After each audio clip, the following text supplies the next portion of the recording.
it takes me not 9, but 900 lives.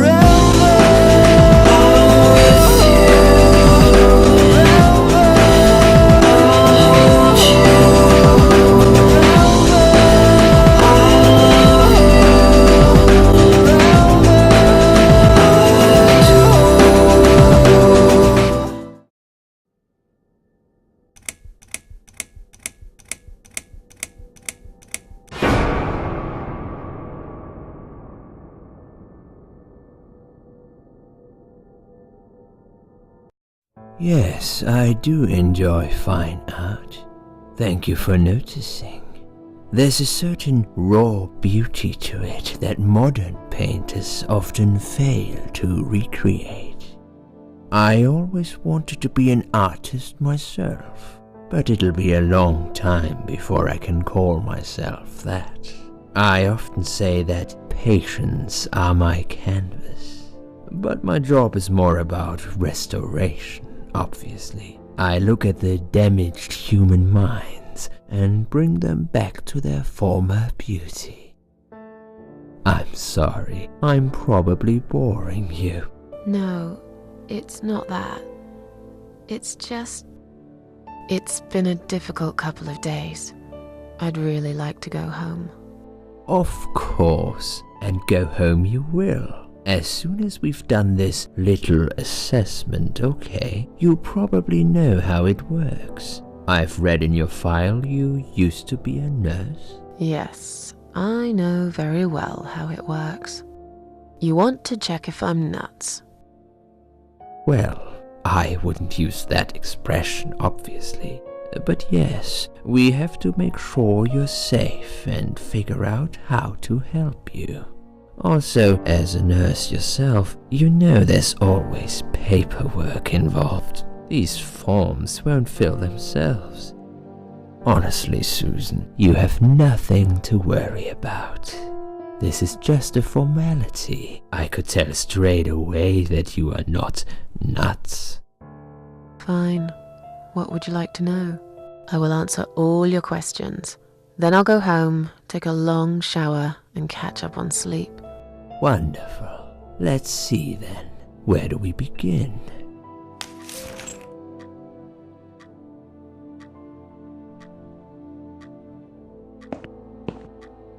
She's awake, Doctor. Good evening. It's good to see you awake at last. You're in the Cedar Lake Hospital. My name is Andrew. I'm one of the doctors. Would you confirm your name for me, please? Sьюзен Эшворт. Hello, Mrs. Ashworth. I'm glad to see you're all right. You're on the ward now. Your condition is stable. I can see your brain functions just fine and there's no permanent damage of any sort. We've checked your internal organs and they're fine too. You're a very lucky lady, Susan. You might experience extreme tiredness and lethargy for a couple of days, but that should soon pass. I would advise plenty of rest now. The nurses on this ward will take it from here. Please let them know if you need anything.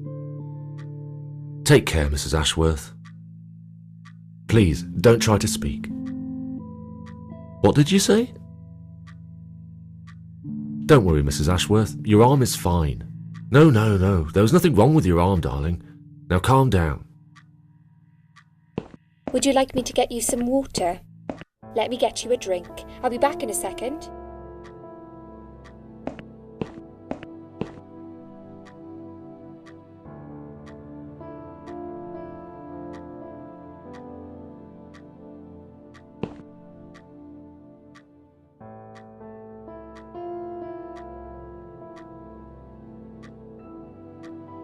I'm sorry, Susan.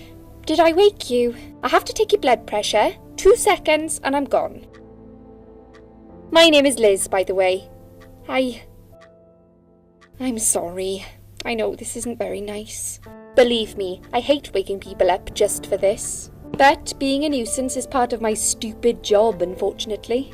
Oof, I hate this place. Tell you what, Susan. Can I call you Susan? So anyway, I shouldn't say it, but you know I'm going to anyway. You are so lucky.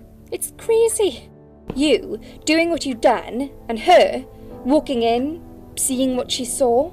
That was a chance. 1 in a million. I'm not making any sense again, am I? I'm tired. They're working us to death here, you know. Modern day slavery. One day I'll tell them what I really think. I swear I will. Ah, and here it is. You've got the blood pressure of an 18-year-old. Just wanted to say you're lucky, I think. And that I hope you've changed your mind about some things. Got to go, but I'll see you later. You take care, sweetheart, yeah?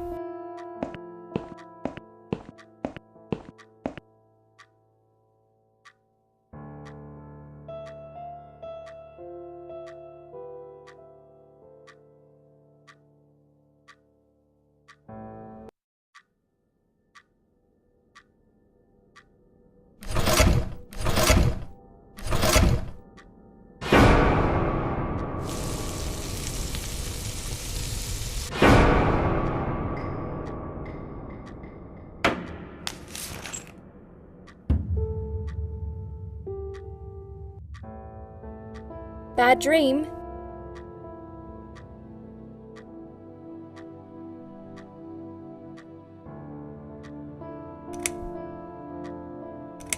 Yeah, a really bad one. I knew it. I could see as soon as I came in the room that you were having a nightmare. I guess I shouldn't have woken you up. What was it about?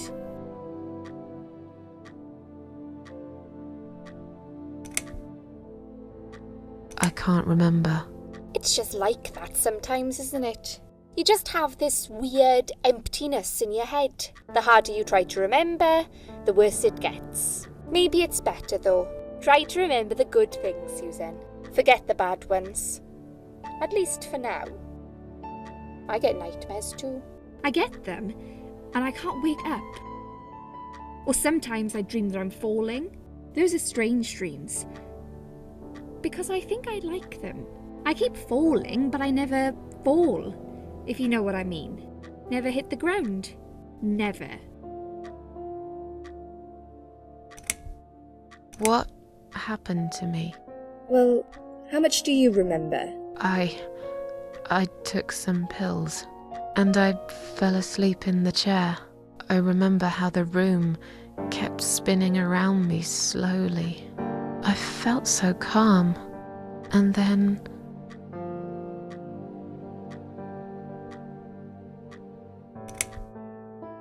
I woke up here and I saw you. Can you now tell me who found me and what happened? Well, your body went into a coma. You were lucky she came home and found you. I told you that before. What? Who found me? Your daughter, of course. She called an ambulance. If it wasn't for her, you would sure be dead now, Susan. My daughter? Yes. Why? Why'd you look so pale all of a sudden, Susan? I don't have a daughter. Whoever she is, she lied. But why would she do that? How should I know? I was in a coma, apparently. So she lied. It doesn't change the fact that you owe her your life. I was fine. I didn't ask for any help. Sorry. How long have I been here? I was told you arrived at the hospital at 7 in the evening. You had a cardiac arrest in the ambulance. They had to resuscitate you. Your heart stopped beating for nearly a minute, but they managed to bring you back. You went to the intensive care unit where they gave you a dose of antidote and pumped your stomach. As soon as your condition was stable, they brought you on this ward. It's called Dime Ward. I call it Die Ward because all the patients who come here want to die. It's a suicide watch unit. That's why it's so strict. You have to be careful. Nurses here are trigger happy with the sedatives. When will they let me go home? I'm not sure. Probably not today. Maybe tomorrow. Look, I shouldn't say that, but you seem like a nice person. I feel like I should warn you. There's this doctor here. They call him Dr. X. He's a chief of psychiatry in this hospital. You won't be able to go home until he's talked to you, and he's really good at getting into your head. You know what I'm saying? He will ask you a lot of tricky questions. But he's a really great guy. You should trust him. Tell me more about this Dr. X. His name is Xavier Zellman, but everyone just calls him Dr. X. He comes on the ward often, usually late in the afternoon or in the evening. I personally really like him, but you hear all sorts of stories in a place like this, you know. I don't know what to believe anymore. All I know is he's been very friendly and supportive. Some doctors won't even say hello to you, but Dr. X usually stops and asks how I am. He knows I have some problems. He can see I'm not happy here. He actually offered me some free weekly sessions. I think I might take him up on his offer. What are they saying about him? Oh yeah, they say he's a big flirt. Nurses, cleaners, patients. He doesn't care, as long as they're wearing a skirt. One girl I knew, Linda, I heard they had an affair. Stupid girl. Well, she left, and I never saw her again. Now why do you think that is? Dr. X got her knocked up. They covered it up and quietly got rid of her. Probably paid her some money. I don't know how these things work, but it must have been enough to shut her up. I bet he'll be more careful now. But I can't really say a bad word about him, personally. Well, one thing. Maybe. Don't laugh, okay? He's got a weird smell. What do you mean? He smells funny. I don't know. Maybe it's just bad aftershave. Or maybe it's something he eats. Oh, thanks for the warning. I'll try not to get too close to him. Now that I think about it, there's something else too. I'll tell you this, Susan. He starts talking to you, and you just open up and tell him everything. It's very odd. I don't exactly hide things from people, but he got some really private stuff out of me. Really private. You know what I mean? Things I wouldn't tell my mother about, and we haven't even started those sessions yet. So, be prepared for that. Sure, but it's a bit too late for me to hide how I feel now anyway. I think I made it very clear when I swallowed those pills. Did you see this daughter of mine? No, sorry, Susan. Apparently she came in the ambulance with you, but then she remembered something and had to go. I think someone mentioned she went in quite a hurry. Of course she did. She was worried I'd ask her what she was doing in my flat. Saving your life? Do I really have to give her a benefit of the doubt just because of that? One would assume so. That girl is a hero. Maybe real heroes always leave before their identity is revealed. Or she was a burglar, attempting to steal from me. That's a possibility too. Have you got anything very precious in your flat? Maybe. Tell me something more about yourself. Me? I'm a nobody. I'm just a hard-working girl. We all have to pay our bills somehow, right? I rent a room not far from here. There are 2 other girls living in the house. One is an auxiliary nurse, like me. She's always sick. The other one is a stripper. At least I think so. She's never home at night. Maybe she works at night, like you. Yeah, but I don't leave for work wearing red stockings and heels, do I? No, you're right. You're a real nurse, not some man's fantasy of one. I used to do all that for my boyfriend. You know, dress up as a sexy nurse and all. Well, I did it just once, really. He didn't like it that much.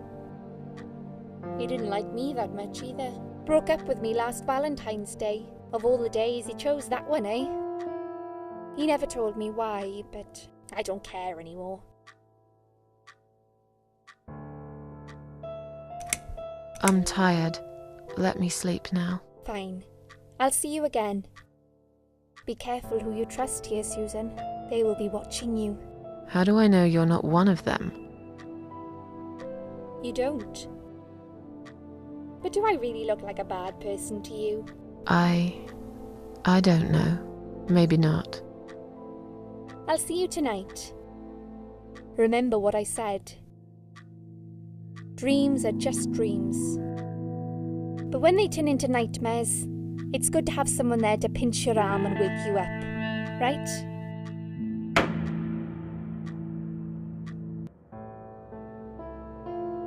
We'll start with a little chat about your childhood. I want you to be as honest as possible.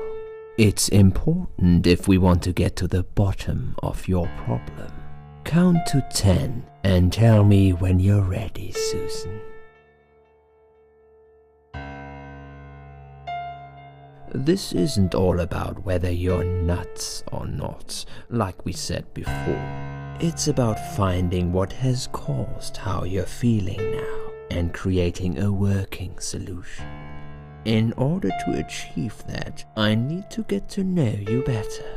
Can we talk about your childhood first? Your parents. When you're a child, your life revolves around them. What was your father like? Did you have a good relationship with him?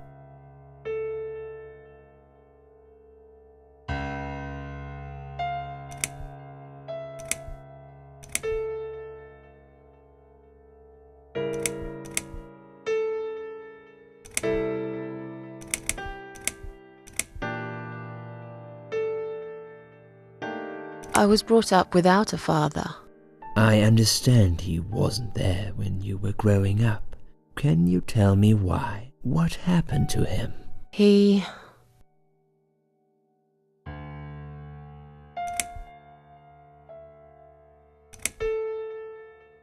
committed suicide. He was acting strange all week. Sometimes he wouldn't say a single word all day.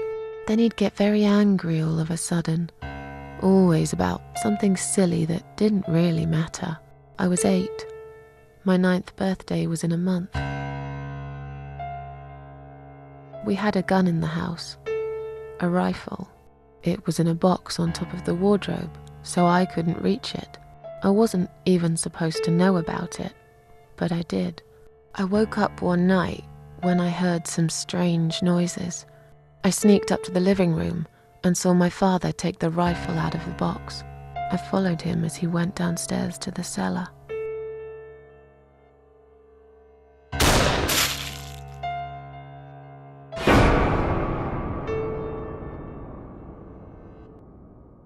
I will always remember the sound that gun made, and the sound of my father's brain splattered all over the cellar wall.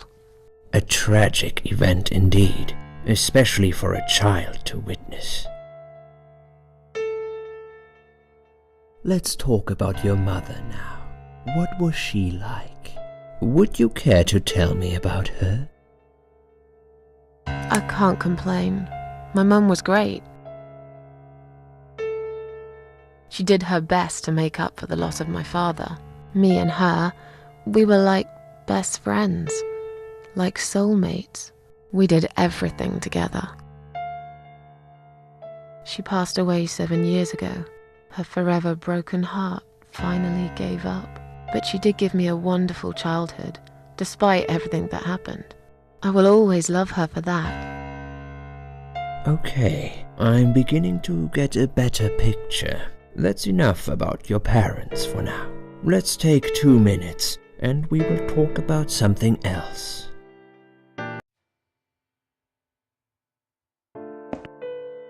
I need to get out of this place. I hate hospitals. Besides, I really want to go home and forget all about this.